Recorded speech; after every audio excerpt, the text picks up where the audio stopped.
Okay, okay. Okay. Guys, ito na yung ito na yung Honda Transalp na 750. Kakabitan natin siya ng crash guard niya. So ito yung nakuha ni Kuya, kulay kulay puti. Kakaiba. Pwede ito pang pwede ito pang hagad. So kakabitan natin siya ng crash guard, tapos top box niya. Ang kagandahan pala nito, dahil meron na siyang top box bracket. Ayan.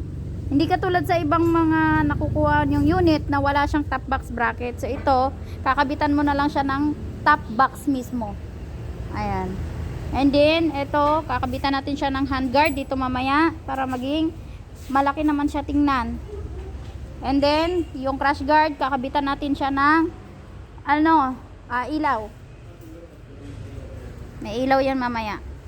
So ito yung before, mamaya video tayo ulit pagka after nito. Pag nakabit na nila lahat-lahat. Ayan siya. Anong model ito, Kuya? Kakabili ko lang eh. Kakabili mo lang.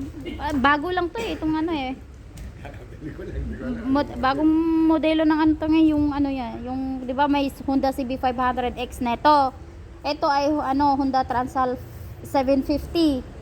Ayan. So ito yung crash guard niya. Tsura natin, wait. Alright guys, so ayan, ito na yung update ng ating ginawa na Honda Transalp 750. So ayan, ito na yung ilaw niya. Ayan, 120 watts. And then ilang watts yung night reaper natin? 140. So kaya ganyan siya tawag niyan, kaliwanag dahil ang lalakas niyan. Tingnan nyo. And then sa ilalim pala guys, ayan, yung sa auxiliary light natin, ayan, signal light po yan, yung nakikita nyo sa ilalim na pati sa gilid umiilaw. Ayan, pag umaandar yung motor, automatic yan, umiilaw, din yan, sumasabay yan sa signal light. Okay, so ayan, ito yung natin, night reaper natin, ayan, may high beam and low beam na yan. Ayan. So sa mga gustong magpakabit niyan, yan, punta lang kayo dito.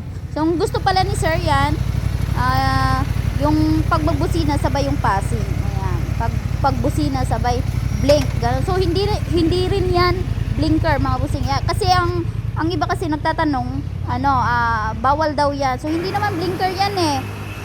Okay? Ayan yung blinker, ayan, yung ganyan yan. Yung kumikidlat-kidlat.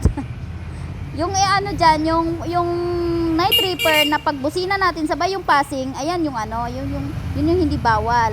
Okay? Ayan. Tingnan nyo. Ayan yung sa ilalim, may blinker na po yan. May kasama po yan. With complete harness na po yan mga busing. Okay, meron na siyang high beam and low beam.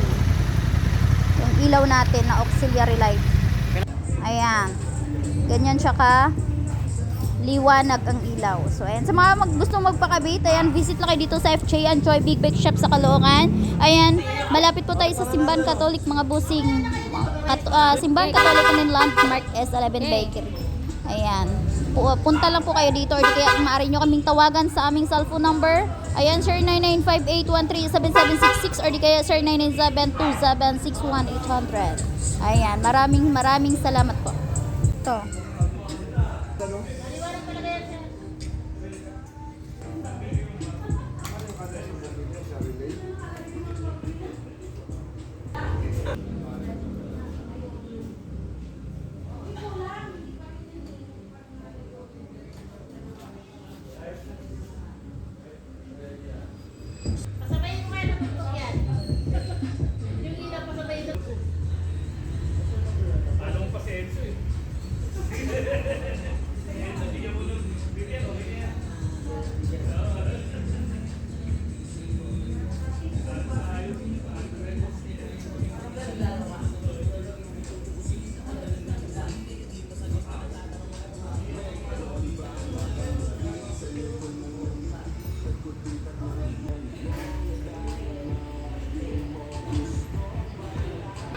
Okay.